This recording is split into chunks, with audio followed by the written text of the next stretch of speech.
Awesome. Good. Okay. So that was one of 7 talking points. Here we go. Here we go. Hour and a half in. We've covered a lot of the other ones too, so it's not like this is going to be a 7-hour podcast or anything. But the one the one I was intrigued about with your points you kind of sent my way was this myth about the specialty tools. So, because I think that's a fear we've talked about a little bit. It's like, you got, that's why people don't want to do it. They got to go buy a steel track saw. Track saw. They might need some extra tools that they maybe aren't sitting on right now, but you're saying otherwise. Tell us more about that. Correct. Yeah, I think from what you said, like you just said, and my interactions with other builders, is there's this big concern that, oh my God, I'm going to have to make a crazy investment in all these specialty tools, and at the end of the day, the only what I would call quote unquote specialty tool you really need to be efficient is a cold cutting metal saw, which, almost all these guys that are, following the podcast or in these builder groups, they've all invested in good tools. They've all got Milwaukee's or Makitas or DeWalt's, and all 3 of those manufacturers are making metal cutting saws in the cordless platform. So your major manufacturers are on board. It's just not as well known. Like, you're not buying the metal Makita saw at Home Depot. You gotta do a little digging for it, but it's out there. Right. And even all I'm hearing is like another tool to add to the war chest. I love it. Right. I mean, that was my thing. It was an excuse to buy tools back in the day. So, but part of that. Would you like the radio with that? You weren't supposed to ask about one more tools. Yeah, I'll take 2 radios then. Right? And some hash browns. And a hash brown. Yeah, go ahead. And I would say, honestly, the thing on the saw is that it's more of a comfort thing than an absolute necessity. Right. You can go to like Home Depot and you can buy a Steel Demon steel joist cutting blade for a worm drive or a 7 1/4 inch circular saw, and it'll work. Right. It's just that it honestly beats you up. Yeah. Because the shavings from the cut are kind of brutal. Right. And that's where the metal cutting saws come in. They're designed to catch those metal chips and all that, so they're much more user friendly.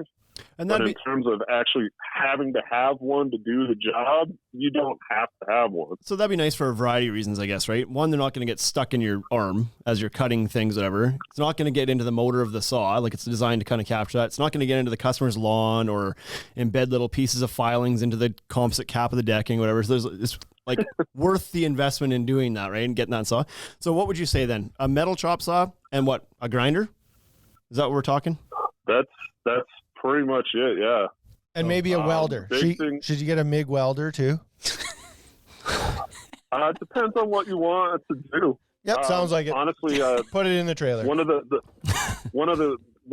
my guys is actually a certified welder, and that allowed us to branch out into the structural steel. So, we're framing the joist and light gauge, but all of the beams and columns we're using are all heavy gauge structural steel. And the welding, just opened up those avenues for us. Yep. Right. Okay. So there it is. It's not as daunting as you think, because guys will have a grinder already. That's a tool that's already in your trailer, guaranteed. Comes in your kit. Right. Yeah. You bought a 7-piece Makita kit. The grinder was the one you didn't think you wanted, like that and the flashlight. You're like, I'd rather get a different.